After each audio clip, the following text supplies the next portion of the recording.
Imagine waking up one morning and feeling that something in the air has changed. You look around and you notice that the conversations have grown thinner. People still talk, yes.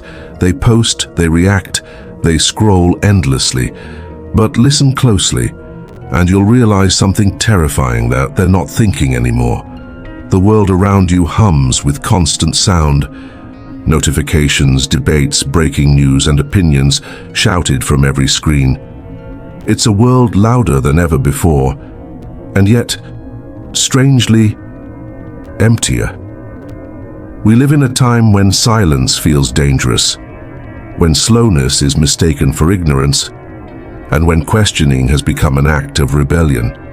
The human mind, once our most powerful tool for understanding, discovery, and wonder, has been slowly dulled by noise, by convenience, by an endless stream of information that demands attention but never reflection.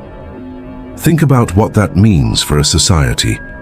A civilization that stops asking questions, stops moving forward. When reasoning, doubt, and curiosity vanish, they're replaced by something far more fragile, a shallow comfort built on borrowed opinions and half-truths. We've traded reflection for reaction. We've replaced understanding with outrage, and we call it being informed. In this video, we're going to take a long, honest look at what's happening, at how critical thinking, one of the greatest strengths of the human species, is quietly disappearing. We'll explore how a culture once built on inquiry has drifted into what some philosophers now call collective stupidity, a state where people stop thinking deeply, stop questioning, and simply accept what they're told. And here's the scariest part. Most of us don't even notice it happening.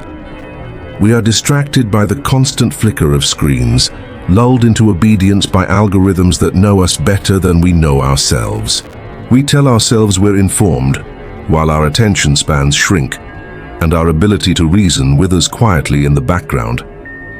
At the end of this journey, we'll uncover a truth, perhaps the most important one of all. A truth that could decide whether we reclaim our minds, our independence, and our ability to see clearly, or lose them forever to a system designed to keep us comfortable, busy, and numb. So before we begin, pause for a moment. Look at your screen. Look at the constant stream of information waiting to fill your mind. And ask yourself, when was the last time I truly thought for myself? If that question makes you uneasy, good. That means there's still a spark alive in you, a spark of awareness, the kind that can't be bought, can't be trained, and can't be silenced. This video isn't just for those who want to learn, it's for those who dare to think. So if you haven't already, subscribe, leave a like, and share this with the few people you know who still care about truth, real truth. Because what you're about to hear might not just change your ideas, it might change the way you see the world itself. The world rewards noise. The loudest voice wins, the fastest reaction trends, the most confident opinion is mistaken for truth. Thinking, real thinking, the kind that requires stillness, effort, humility, has become an inconvenience. Thinking is hard. And in today's world, it's often discouraged.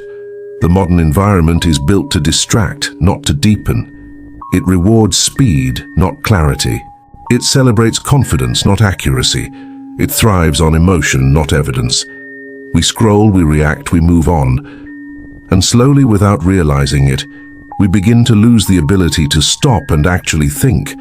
Why? Because thinking takes time. It demands silence. It forces you to sit with uncertainty, to admit that maybe, just maybe, you don't know yet. It doesn't give the instant rush of validation, the likes, the notifications. It doesn't feed the ego, it humbles it. But everything around us pushes the opposite message. Hurry up, have an opinion, be certain. Society trains us to respond instantly, not to understand, but to belong. And when belonging becomes more important than truth, critical thinking dies quietly in the background. Noam Chomsky saw this coming long before the digital age. He called it the the manufacturing of consent. His warning was simple. When you train people to consume without questioning, they stop being citizens and become spectators. They nod, agree, repeat, and feel informed, while knowing very little at all. Critical thinking, once seen as the mark of an educated mind, is now treated as an obstacle. It gets in the way of outrage. It ruins the rhythm of the online argument. It forces people to face nuance, and nuance doesn't go viral. To think critically is to interrupt the system and to ask, but is that true? In a world that rewards quick certainty. To pause when everyone else is rushing. To look beneath the headline. To risk being the one who doesn't clap when everyone else does. And yet, this pause, this small moment of awareness, is where freedom begins. Because every time you stop to question, even for a second, you step outside the current that's carrying everyone else. You become harder to manipulate, harder to distract, harder to control. Thinking is not glamorous. It doesn't make noise. It's slow, quiet, often uncomfortable. But it's the only way to see clearly in a world that profits from your confusion. When you stop thinking, someone else starts thinking for you. When you stop asking questions, someone else starts answering them in your place. So the next time you feel the urge to react, to argue, to post, to prove, stop. Take a breath. Ask yourself not what you feel, but why you feel it. Ask where that idea came from. Ask who benefits from your certainty. Thinking is hard. That's why so few do it. But it's also why those who do, even quietly, even alone, hold more power than all the noise in the world. The overload. We live in a flood. Information pours into our minds every waking second. Headlines, messages, alerts, updates, endless content, all competing for the same few seconds of attention. The human brain was never built for this. According to neuroscientists, the average person today processes several times more information in a single day than people did just a few decades ago. But our brains haven't evolved to keep up. When the mind is overwhelmed, it starts cutting corners. It looks for shortcuts, patterns, signals, anything that feels like understanding without actually being it.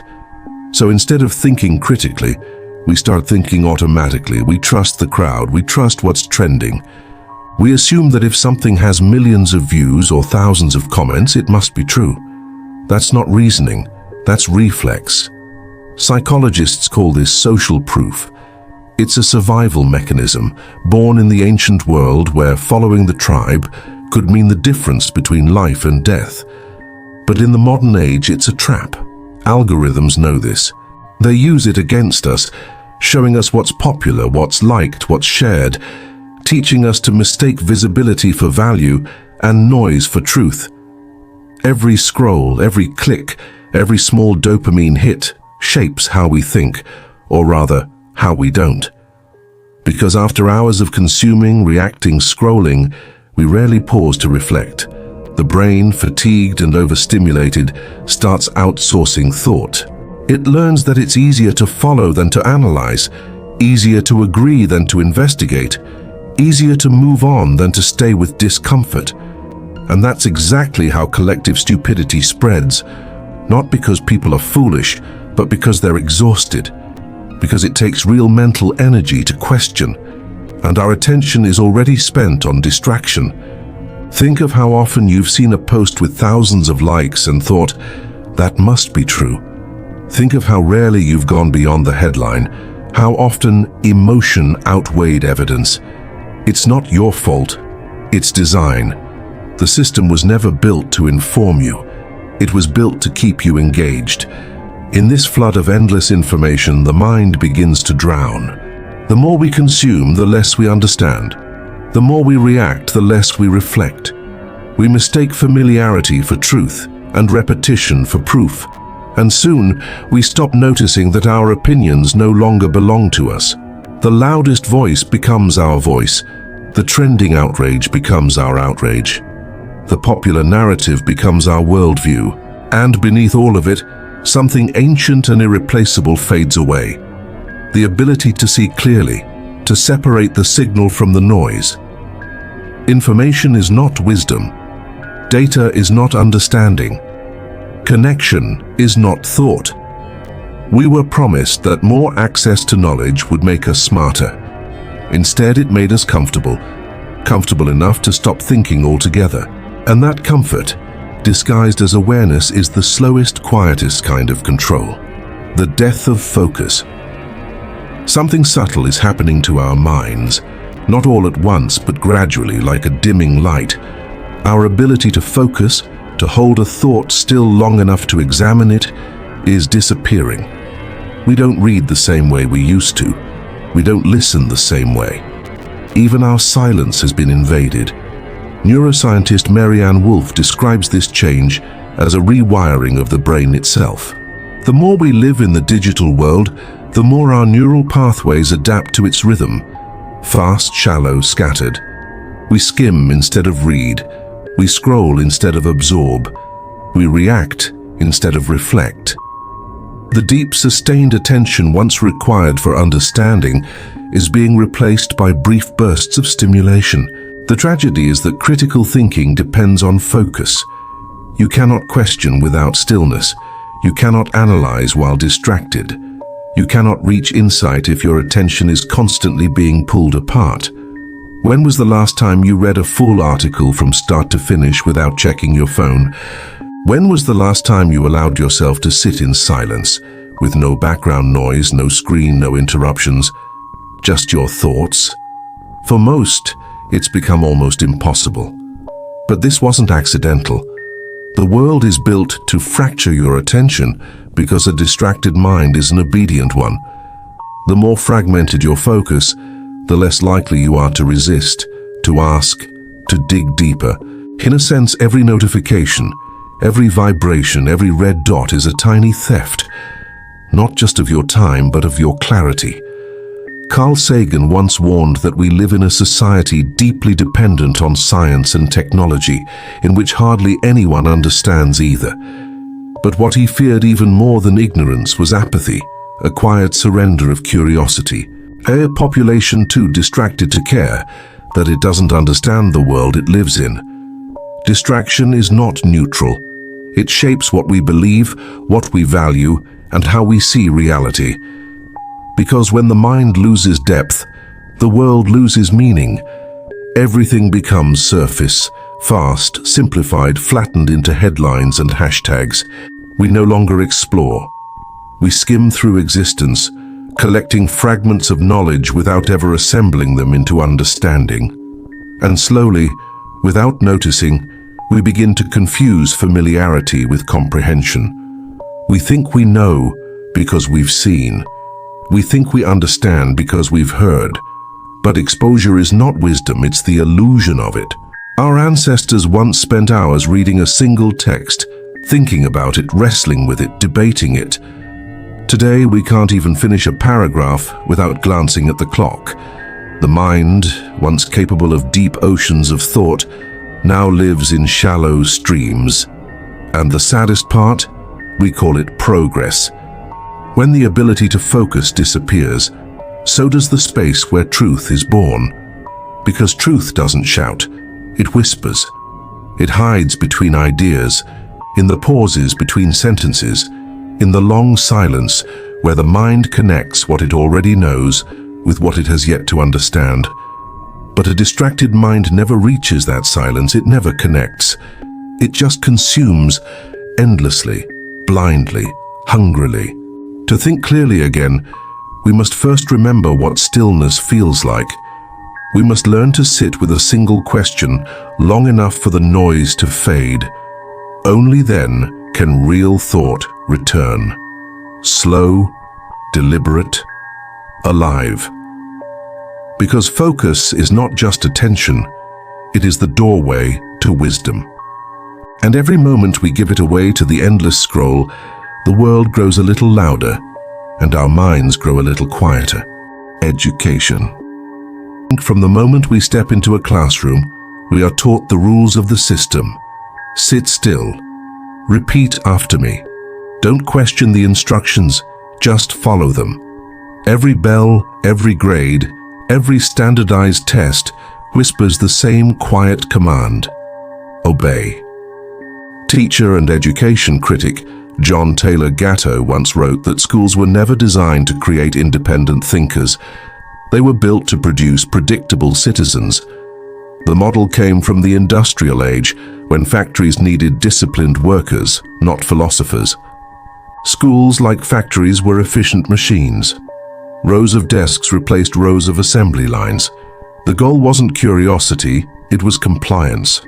We learned early that the right answer matters more than the right question, that grades matter more than understanding, that success means memorizing what others have already decided is important. And when you learn to chase approval instead of truth, you forget what learning really is. Education became performance. We study for tests, not for knowledge. We speak for points, not for clarity. We learn what to think, not how to think. And it doesn't end when we graduate. It just changes form. The workplace, the news, the social world, all demand the same obedience, only now it's dressed in professionalism, civility, or team culture. We learn what opinions are safe to express, which ones to hide, how to fit into the rhythm of the collective. The fear of being wrong becomes stronger than the desire to be right. We stop questioning, not because we have answers, but because we're afraid of standing out. This is how conformity takes root, not through force, but through habit. It begins in the small moments, when you stay silent in a meeting, when you nod though you disagree, when you share something online because everyone else is.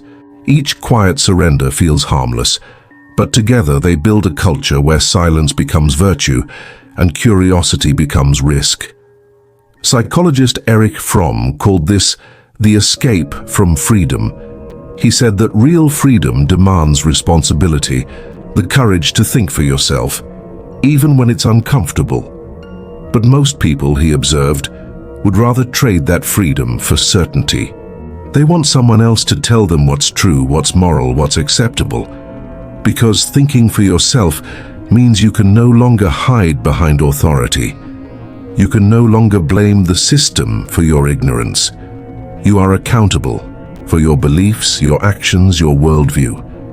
And that is terrifying, so we choose comfort, we choose guidance, we choose to be told what to think. But the cost of comfort is clarity. When you let others do your thinking, you forget how to see. The truth is, questioning doesn't make you difficult, it makes you alive. Every great shift in human history, every discovery, every revolution, every work of art began with a question that someone wasn't supposed to ask. Why do we obey? Why do we accept what's given? Why do we call this learning when it feels more like training? Real education begins when obedience ends. It begins when you stop asking, will this be on the test? And start asking, why is this true? The irony is that society claims to value thinkers, but punishes the act of thinking. The curious student becomes a distraction. The critical employee becomes a problem. The independent voice becomes a threat. And so slowly, we learn that it's safer not to ask. But safe minds never change the world. To think freely is to walk alone. But that's where all real discovery begins. To question is to leave the comfort of the herd, but that's where truth waits quietly, for someone brave enough to seek it. Education was supposed to open our eyes. Somewhere along the way, it started closing them. And until we remember that learning is rebellion, not routine, the system will keep producing obedient minds, efficient, polite, and completely unthinking. The noise machines. Once the internet was a place of promise. It offered a new frontier of information, connection, and creativity, a vast digital library open to anyone with curiosity and a question. For a while, it seemed like humanity had invented something extraordinary, a tool that could make knowledge free. But slowly, almost invisibly, that promise twisted into something else. The library became a marketplace, the conversations became arguments, and the exchange of ideas became a war for attention. Today, Every platform you visit has one goal: not to inform you, not to inspire you, but to keep you scrolling. Every second you spend online is a product being sold. Your focus, your outrage, your curiosity, all of it is fuel for someone else's profit. It feels like freedom, but it isn't. It is the most elegant form of control ever created, a system that doesn't silence you because it doesn't need to. It just drowns you in noise. Think about it. Your feed is not random. It's a mirror, carefully designed to show you what you already believe. To confirm, not challenge. To comfort, not provoke. Algorithms learn what you like, what you fear, what you react to, and they feed it back to you endlessly. The result? You live in an echo chamber that feels like truth but functions like a cage. You start to forget that there are other ways of seeing the world.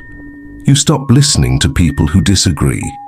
You begin to believe that your thoughts are entirely your own, when in fact, they've been shaped by invisible patterns of code, optimized for engagement, not enlightenment. Philosopher Marshall McLuhan saw this coming decades ago. He said, "The medium is the message. The tools we use to communicate donatiwa just deliver content. They shape the way we think. And today's mediums shape us into reaction machines. We're trained to respond instantly, with a like, a comment, an emoji. There's no time for reflection, no space for doubt." The architecture of the modern internet rewards outrage over nuance, speed over thought, division over understanding. Truth has become less valuable than visibility. Facts matter less than feelings. And meaning itself has been replaced by momentum. The more emotional a post, the more it spreads. The more polarizing an opinion, the more it thrives. And the quieter, slower voices, the ones that question, reflect, or hesitate, are buried beneath the avalanche of noise. It's not just a technological problem, it's psychological. The more you consume, the less satisfied you become. The more you react, the less you think. You begin to crave stimulation, not knowledge, but the next hit of novelty, outrage, or approval. Social media was supposed to connect humanity. Instead, it divided it by turning attention into currency and emotion into power. Look at the way information travels now. Headlines are crafted for clicks, not accuracy. News outlets compete not to inform, but to provoke. Every story is filtered through bias, packaged in emotion, and sold as entertainment. And what happens to us, the audience? We become spectators in a digital circus, cheering, booing, reacting, but rarely reflecting. The system doesn't need censorship. It doesn't need to silence you. It simply overwhelms you. The noise itself becomes the prison. In a world that's always talking, the rarest act of rebellion is to be silent, not absent, but aware. To stop scrolling long enough to think, because clarity cannot survive in chaos, truth cannot be heard through shouting, and wisdom cannot grow in noise. The machines of distraction have achieved what no tyrant ever could. They've made us love our own chains. We scroll for hours, feeling informed, but learn nothing. We argue for causes we barely understand. We chase validation, not understanding. And all the while, the people who profit from our confusion grow richer, louder, and more powerful. This is not a conspiracy. It's a design. And the only way out is not to escape technology, but to reclaim your mind from it. To use it consciously, to pause before you react, to read more than you post, to listen more than you speak. Because the platforms are not going to change, they will only get louder, faster, and smarter at keeping you distracted. So the choice, the only real choice, is whether you remain part of the noise or become one of the few who can still hear themselves think. The courage to question. To question is to pause the rhythm of the world, to create silence in the middle of noise, and silence is dangerous, because in that stillness, you start to see what others ignore. You begin to notice patterns, contradictions, illusions. You realize that much of what you were taught to accept doesn't quite hold up when you look closely. But here's the truth. Questioning takes courage. It's not just an intellectual act, it's emotional, even moral. It means risking belonging, comfort, approval. It means stepping out of the crowd and saying, "Wait, why?" That one word, why, has started revolutions. It has toppled kings, overturned dogmas, rewritten science, reshaped the world. But in every age, it's also made people deeply uncomfortable. Because when you start asking why, you threaten everything that depends on people not asking. Families, schools, corporations, governments, all function best when the majority simply follow along. Not necessarily out of malice, but out of convenience. It's easier to manage compliance than curiosity. It's easier to sell certainty than complexity. So people who question are labeled difficult, cynical, rebellious, disrespectful. The message is clear, stay in line, keep the peace, don't rock the boat. But progress has never come from people who stayed in line. It came from those who risked being wrong, who spoke up when silence was safe, who looked foolish before they looked wise. The courage to question starts small. It begins in the privacy of your own thoughts. When you read something and think, "That doesn't sound right." When you hear a claim and feel that subtle tension between what S said and what S true, most people ignore that feeling. They scroll past it. But that tiny spark, that friction, is the beginning of awakening. Critical thinking isn't about being smarter than others. It's about being honest with yourself.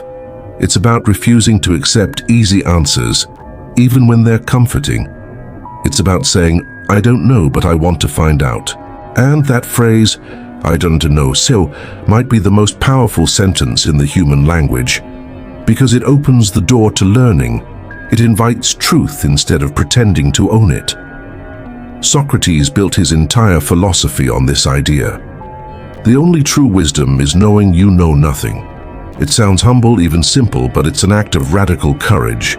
Because in a world obsessed with being right, to admit you might be wrong is rebellion. Today, people mistake opinion for knowledge. They post before they think. They argue not to learn, but to win. But questioning is not about victory. It's about clarity. It's about asking until the illusion breaks and something real remains. When you start asking, you'll discover something else. Most people don't actually believe what they say. They repeat what they've heard, defend what they've been taught, echo what's popular. Questioning threatens that echo, and that's why it makes people angry. They don't get angry because you're wrong. They get angry because you remind them they might be. To question is lonely work. It will cost you certainty. It might cost you belonging. But what you gain is priceless. The quiet strength of knowing that your mind is your own. The courage to question is the foundation of all freedom. Every step toward truth begins with doubt. Every act of awareness begins with discomfort. And if you dare to follow that discomfort, not run from it, you start to see through the surface of things. You start to see the invisible hands shaping what you're told, what you feel, what you believe. And once you see that, you can never unsee it. So ask, even when it shakes you, even when it costs you, even when the world tells you not to. Because every question you ask is a small act of defiance against a culture that wants you silent. And every honest answer you find is a victory for the human mind. Fast minds, slow thinking. Human beings love to believe we are logical creatures, that we make choices based on reason, evidence, and truth. But most of the time we don't. We decide first, then justify it later. We feel, then rationalize. We are not thinkers who feel. We are feelers who sometimes think. Psychologist Daniel Kahneman described this perfectly in his book, Thinking Fast and Slow. He explained that the brain runs on two systems. System 1 is fast, instinctive, emotional, automatic. System 2 is slow, deliberate, careful, analytical. Both are necessary, but they serve different purposes. The fast system helped our ancestors survive. It warned them of danger before they could even process it. It made snap judgments, reacted to faces, threats, tone. But it was never meant to run a modern world filled with complex choices, politics, information, and propaganda. And yet that's exactly what's happening. In today's world of notifications, debates, and digital noise, we live almost entirely in fast mode. We react before we think. We respond before we understand. There's no time to analyze, only time to feel. And here's the danger. The people who control the flow of information, marketers, politicians, media executives, all know this. They know that emotion travels faster than logic, and fear spreads faster than truth. They craft headlines to trigger outrage, not reflection. They use imagery to bypass reason. They repeat messages until familiarity feels like fact. The more emotional the response, the less critical the thought, and the scariest part, the brain rewards it. Each outrage, each quick judgment, each tribal victory releases a burst of dopamine, the same chemical that keeps people addicted to gambling or social media. We are biologically trained to mistake emotional intensity for importance. Once we accept something as true, our brains will fight to defend it, even against evidence. This is confirmation bias. It feels safer to be consistent than to be correct. It feels easier to defend what we already think than to risk uncertainty. So we build walls around our beliefs and call them identity. We surround ourselves with people who agree with us because disagreement feels like attack. We seek validation instead of truth, comfort instead of challenge. And this is how intelligent people can end up believing foolish things. It's not about intelligence, it's about emotional safety. Groupthink grows out of this safety. Psychologist Irving Janis described it as the phenomenon where smart, capable people make disastrous decisions simply because no one wants to disturb the harmony of the group. Doubt feels dangerous. Dissent feels disloyal. So teams, governments, communities, even entire nations can march confidently into failure while everyone stays politely silent. It has happened before, over and over. From corporate collapses to wars justified by lies. All because people chose belonging over thinking. The lesson is uncomfortable. It doesn't take stupidity to create catastrophe. It takes conformity. Every generation believes it's immune to manipulation, and every generation proves it isn't. Because manipulation doesn't look like mind control. It looks like agreement. It feels like unity. It sounds like everyone knows that's true. To resist it, you must slow down. You must learn to think in slow motion, to pause between the trigger and the reaction, between the question and the answer. Thinking slowly is not weakness. It's strength in a world that measures intelligence by speed. It's the ability to look at a claim and say, maybe, instead of course. Because truth doesn't rush. It waits. It waits behind the noise, behind the outrage, behind the crowd. When you slow down enough to reach it, you'll notice something remarkable. Most of what you once thought was obvious isn't. Most of what you believed was certain never was. And that realization, humbling, unsettling, liberating, is where real thought begins. The fast mind reacts, the slow mind reflects, and reflection is the only antidote to manipulation. To think slowly in a world that rewards speed is to take back your freedom, one thought at a time. The price of thought. To think for yourself is not free. Every independent thought comes with a cost, and the price is often belonging. In a world built on noise, certainty, and conformity, the act of thinking deeply, honestly, and alone can feel like exile. You begin to see the cracks in the stories people live by. You notice the contradictions in conversations that once felt safe. You start to hear how often people repeat, not speak, echo, not think. And when you stop echoing, you sound strange to them. Society rarely punishes ignorance.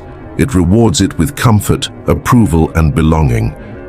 What it punishes, quietly but ruthlessly, is doubt. Doubt makes people uneasy. It disturbs the illusion that everyone understands what's going on. The moment you start asking why, you become inconvenient. In the workplace, you're not a team player. In social circles, you're too intense. Online, you're negative. Thinking has become an act of resistance, not because it's violent, but because it's slow. A thinking person is hard to control. A reflective person is difficult to manipulate. A curious person is impossible to predict. And systems, political, corporate, even social, depend on predictability. That's why thought is discouraged not by censorship, but by culture, by pace, by fear, by ridicule. And that ridicule hurts more than we admit. Humans are tribal beings. We fear rejection more than we fear being wrong. So we play along, we nod when we disagree. We stay quiet when we should speak. We blend in until our minds belong more to the crowd than to ourselves. But the cost of comfort is clarity, and the cost of silence is freedom. The truth is, thinking is lonely. It separates you from the easy flow of collective certainty. It forces you to face the world without filters, and sometimes that world is uglier than we'd like to see. Critical thinking means looking directly at your own ignorance. It means realizing how much of your certainty was borrowed, how many of your beliefs were inherited, how much of your identity was shaped by forces you never questioned. It means walking through life without the comforting armor of we, the group, the ideology, the side, and standing, sometimes trembling, in the fragile space of I.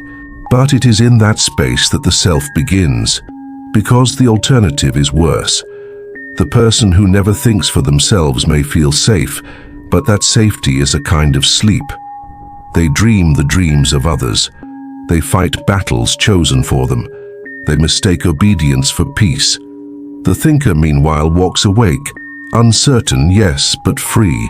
Carl Jung once wrote that thinking is difficult, that's why most people judge. Judgment is easy. Thinking requires patience, empathy, self-confrontation. Judgment is quick, satisfying, and socially rewarded.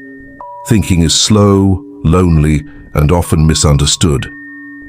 And yet, every meaningful step humanity has taken, every scientific breakthrough, every social reform, every moral awakening, began with someone who chose thought over comfort, someone who lost friends but found truth, someone who risked their place in the group to find their place in reality.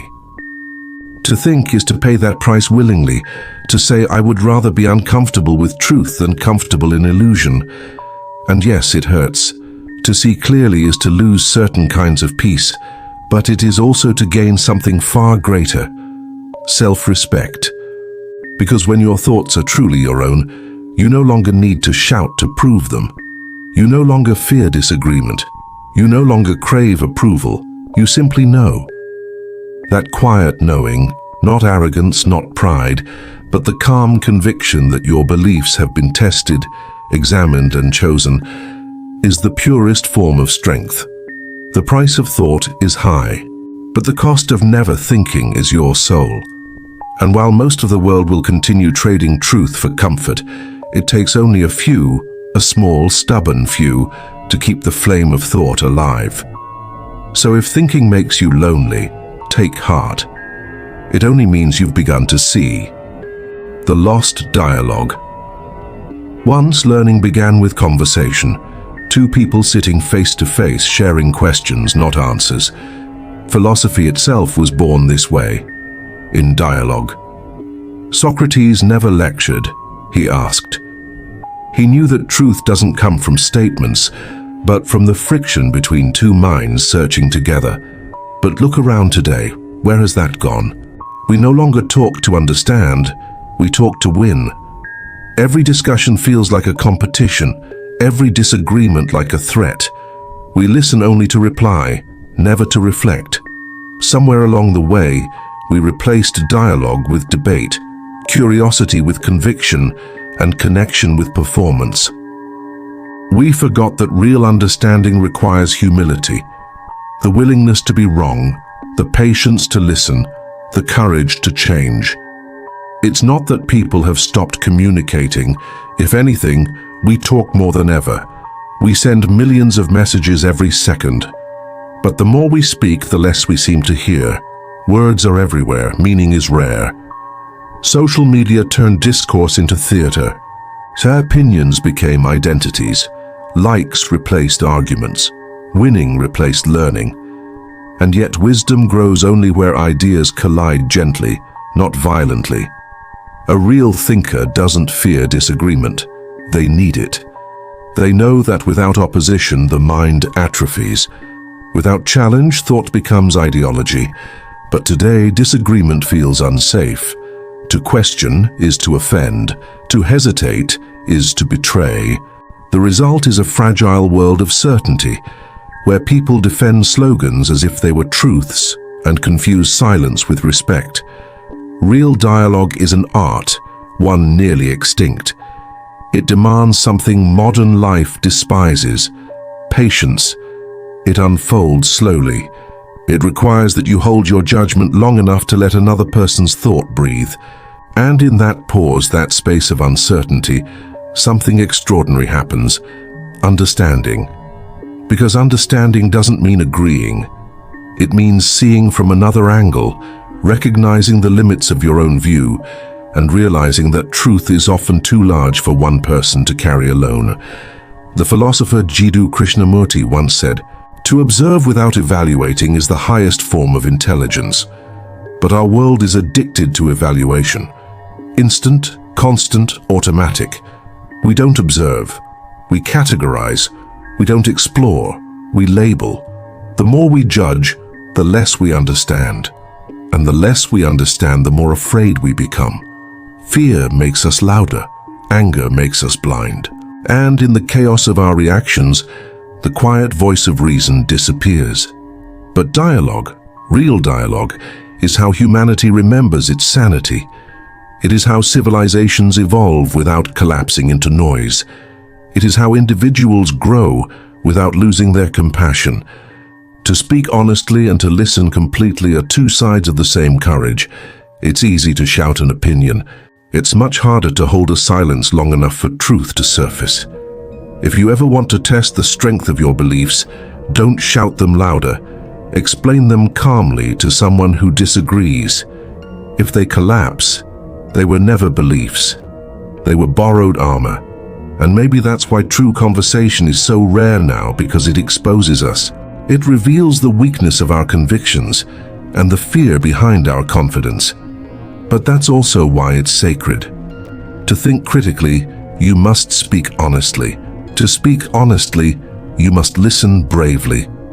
The lost art of dialogue is not just about communication, it's about consciousness. Because when we stop talking with each other, we stop thinking together. And when that happens, we don't just lose ideas, we lose humanity itself. The psychology of belief. Every belief begins as a story, a way to make sense of a world too vast to understand. We inherit some from our families, absorb others from culture, and build the rest from experience. But what few realize is that beliefs are not just ideas we hold, they are ideas that hold us. They shape what we see, what we ignore, and what we think is even possible. They comfort us, define us, and protect us from chaos. And when someone challenges them, it feels like a personal attack. Not because they've insulted our logic, but because they've touched the walls of our identity. That's why changing your mind is so difficult. It isn't an intellectual process, it's emotional surgery. The human brain craves stability. It wants its worldview to stay intact, even when reality disagrees. So when new facts appear that don't fit, the mind doesn't adapt easily. It bends them, filters them, or simply ignores them. This is what psychologists call cognitive dissonance, the inner tension between what we believe and what we observe. And most people will do almost anything to avoid that tension. They'll deny, deflect, and defend, even against evidence that stares them in the face. We don't believe because something is true. We believe because it's safe. This is why propaganda works, why marketing thrives, why ideologies endure. People do not cling to falsehoods because they re-stupid. They cling because it hurts to let go. When a belief becomes part of your identity, truth itself becomes the enemy. Think of how fiercely people defend ideas they barely understand, political slogans, national myths, cultural narratives. They fight for them with emotion, not reason, because to lose them would be to lose a piece of themselves. And so the world fills with arguments that aren't about ideas at all. They about belonging. We call them debates, but they're really rituals of identity maintenance. Each side shouting not to convince, but to reassure itself. I am right. I am safe. I am part of something. The philosopher Friedrich Nietzsche once said that convictions are more dangerous enemies of truth than lies. Because lies can be corrected, but convictions defend themselves. This is how entire societies can drift into collective delusion. When a falsehood becomes emotionally sacred, no amount of evidence can destroy it. Only courage can. But courage doesn't come from anger.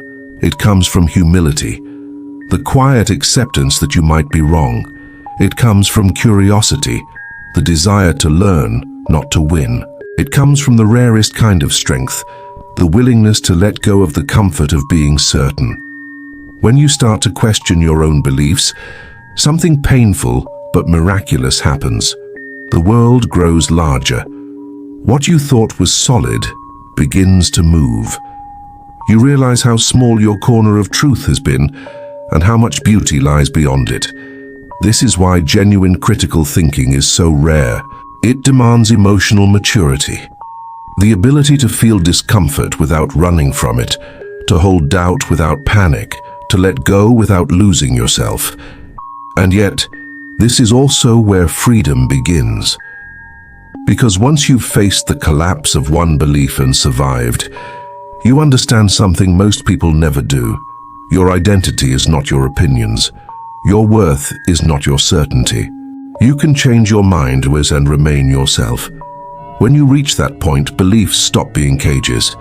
They become tools, temporary models you can use, test, and discard when they no longer fit reality. You stop needing to be right and start wanting to be clear. That shift, from defending to discovering, from clinging to exploring, is the quiet revolution that transforms a person from a believer into a thinker. And maybe that's what the world needs most right now. Not more conviction, not more shouting, not more sides, but more people brave enough to say, I don't know, but I'm willing to find out. The architecture of manipulation. If you want to understand why the truth feels harder to find than ever, you have to look at how the world is built, not the physical one, but the invisible one. The world of influence, algorithms, media, and emotion. Because this is where the architecture of manipulation lives, subtle, silent, and everywhere. Control in the modern age doesn't come through chains or threats, it comes through design. Through the shaping of what you see, what you feel, and what you never think to question. You don't need to be forced to obey if you've been trained to desire the wrong things. Propaganda today doesn't sound like a dictator shouting from a balcony. It sounds like your feed. It looks like news, humor, inspiration, entertainment, all flowing together in one endless scroll. It hides in what feels familiar, what feels right, what feels like you. That's because real manipulation doesn't fight your beliefs. It uses them. It learns your fears, your preferences, your impulses, and feeds them back to you until you can tell the difference between what you think and what you've been taught to think. You think you're choosing what to read, but your feed was chosen for you. You think you're deciding what matters, but algorithms have already calculated what will keep you staring. And so you stare.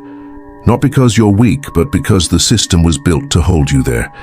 Every notification, every trending topic, every carefully timed ad is part of a vast psychological experiment running in real time, with you as both subject and product. What these systems sell is not information, it's attention, your attention. Every second you spend engaged is a victory for them, even if you're angry, even if you disagree. The more emotional you are, the longer you stay. And the longer you stay, the easier it becomes to guide you. That's how manipulation works in the 21st century. Not through lies, but through relevance. The truth doesn't have to be hidden anymore. It just has to be buried under things that feel more urgent. Think of how you consume information now. You don't go looking for truth. It comes looking for you, already packaged, already flavored to your taste. It confirms your bias, rewards your reaction, and makes you believe you found it yourself. That's not enlightenment. That's engineering. And the architecture is brilliant in its simplicity. Keep people emotional, they'll stop thinking. Keep them divided, they'll stop uniting. Keep them distracted, they'll stop noticing who profits. Meanwhile, the few who design these systems, corporations, political strategists, digital monopolies, thrive on the very chaos they create. The louder the noise, the easier it is to hide what really matters. You don't need to silence a population that can't focus long enough to care. You don't need to censor truth when people willingly drown it out with entertainment. The world isn't full of misinformation because people love lies. It's full of misinformation because truth moves slowly, and attention has become too expensive to spend on anything slow. Manipulation today doesn't ask for your obedience. It asks for your engagement. It doesn't need you to believe a single narrative. It just needs you to stay confused long enough to believe in none. That's how control works now. Not by ruling what you think, but by making sure you never have the stillness to think at all. And that's the genius and the danger of this new architecture. It builds invisible walls around the mind, not to imprison it, but to keep it busy. Because a distracted person is not a threat, a thoughtful one is. Reclaiming the mind. At some point you realize that the war for truth isn't fought out there. It is fought inside your own head. Not in arguments, not in headlines, but in the quiet space between impulse and awareness. That's where freedom lives, and where it's lost. Reclaiming your mind doesn't mean rejecting technology, society, or progress. It means remembering that you are the one who should be using them, not the other way around. It begins with a simple, radical act, paying attention to your attention. Notice what pulls it. Notice what drains it. Notice what feels urgent, but isn't. Every moment you pause instead of react, you take back a small piece of yourself that the world has been renting out. The first step is awareness. The second is choice. You cannot control the flood of information, but you can choose what enters. You can decide what deserves your time, your focus, your inner space. Most people live as if their attention is public property. They give it away to the loudest thing. But when you begin to guard it, something shifts. Clarity returns. Reclaiming the mind also means learning to sit in silence again, to think without stimulus, to let your thoughts unfold without interference. The modern world fears silence because silence is where the truth speaks. But if you let yourself stay in it long enough, you start hearing your real thoughts, not the ones you've absorbed from others. It's in that silence that the mind resets. It's where scattered thoughts gather into patterns, where questions deepen, where illusions begin to dissolve. To reclaim your mind is to practice what philosophers once called metacognition, thinking about your thinking. Ask yourself, why do I believe this? Who benefits if I do? What am I afraid of if I don't? These questions are small doors that lead to enormous rooms, and in those rooms you'll often find that your opinions aren't as original as you thought. You'll see how easily ideas enter you, dressed as facts, wrapped in emotion, stamped with certainty. You'll begin to spot the fingerprints of influence everywhere, in your preferences, your fears, even your vocabulary. It's unsettling at first. You'll feel exposed, uncertain, almost hollow. But that emptiness is not a loss. It's a clearing. The old noise has been scraped away, and now there's space for something real to grow. That space is power, because when you reclaim it, manipulation loses its grip. Advertisements lose their sting, outrage loses its seduction. You stop being a reaction and become a response. You'll still live in the same world, but it will no longer own you. You'll see the machinery of influence, but it will no longer steer your choices. And slowly, the mind becomes your own again. It doesn't happen in a single revelation. It happens moment by moment, every time you choose to observe instead of react, to understand instead of assume, to pause instead of perform. You reclaim your mind not by escaping the world, but by meeting it consciously, by thinking on purpose, by choosing depth over speed, substance over noise, silence over comfort. Because the mind is not truly yours until you know how to sit with it, quietly, fully, awake. And once you've done that, even once you realize that clarity isn't something the world gives you, it's something you protect. At the center of everything we've explored, the noise, the manipulation, the obedience, the distraction, lies something far more intimate. The real reason critical thinking is disappearing is not because people are incapable of it, it's because they are afraid of it. To think deeply is to risk what most people protect above all else, the illusion of certainty. The comfort of belonging, the fragile peace of not having to face themselves. Critical thinking doesn't just question the world, it questions you. It tears open the stories you tell yourself about who you are, what you believe, and why you live the way you do. It demands honesty, not from others, but from yourself. And honesty, when it's real, hurts. Because beneath the layers of opinion and identity, you often find fear. The fear of being wrong, the fear of being alone, the fear that your entire worldview might have been borrowed, built from other people's expectations, held together by habit rather than truth. Most people don't stop thinking because they can't. They stop because they once did, and it frightened them. When you start questioning, you see the cracks in everything. In politics, in institutions, in family, in faith, even in your own heart. You realize how fragile the scaffolding of your reality really is, and the temptation to look away becomes overwhelming. So people choose the easier path, not the path of ignorance, but of comfort. They retreat into familiar stories, safe identities and echo chambers that promise certainty. They surrender the chaos of truth for the peace of belief. But there is no peace in avoidance, only numbness. That numbness is the true currency of modern society.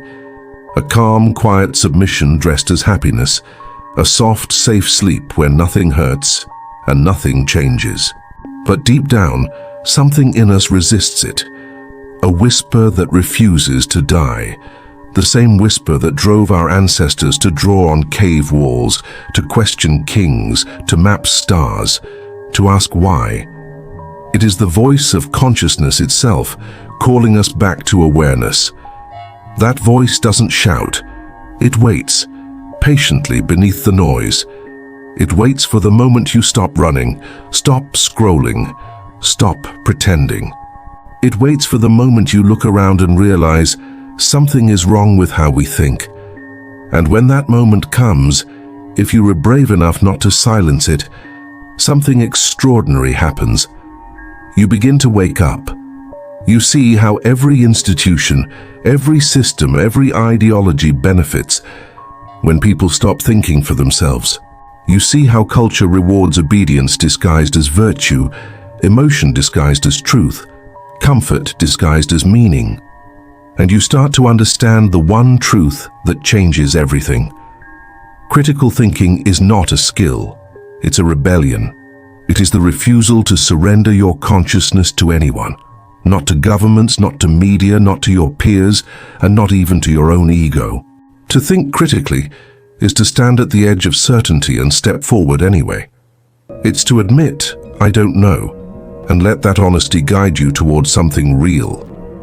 It is, in the truest sense, an act of spiritual courage, a commitment to see things as they are, not as you wish them to be.